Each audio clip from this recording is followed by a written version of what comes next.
Action! Bonjour et bienvenue dans The Flipper Brothers Studio. Je suis Hugo et je suis ravi de vous accueillir aujourd'hui pour ce premier épisode de The Making of. Aujourd'hui, direction Far West, c'est Django Unchained.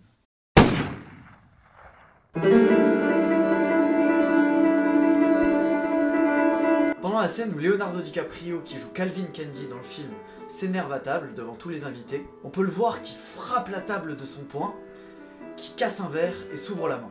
Et il faut savoir que DiCaprio, Léo pour les intimes, s'est vraiment ouvert la main. A la base, il devait juste taper la table normalement. Mais au final, il s'est mis à saigner et s'est rendu compte que ça donnait plus d'authenticité à la scène et a décidé de continuer à jouer. Ça, c'est ce qu'on peut appeler du vrai bon jeu d'acteur.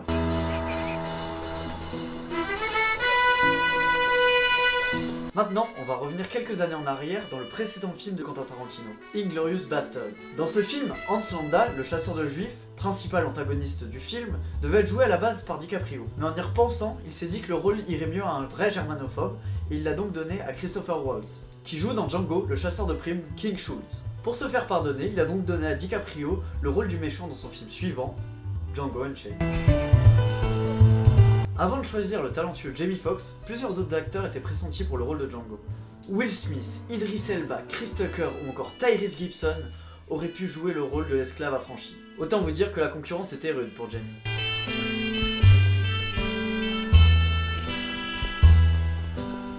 C'est la deuxième fois que Kerry Washington et Jamie Foxx se retrouvent ensemble à l'écran. En effet, ils s'étaient déjà retrouvés à jouer ensemble pour le magnifique film Ray, que je vous conseille vivement d'aller voir.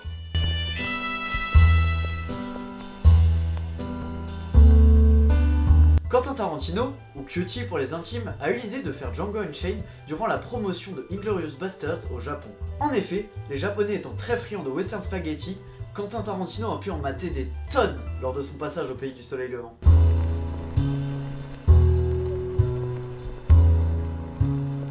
Et justement, les western spaghetti, parlons-en. Quentin Tarantino pour Django Unchained s'est inspiré de Django de Sergio Corbucci, réalisé en 1965.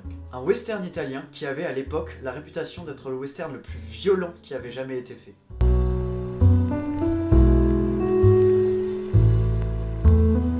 Allez, maintenant une petite anecdote sympathique. Le cheval monté par Django tout le long du film appartient en réalité à Jamie Foxx. Il l'a reçu pour son anniversaire et s'appelle Tony.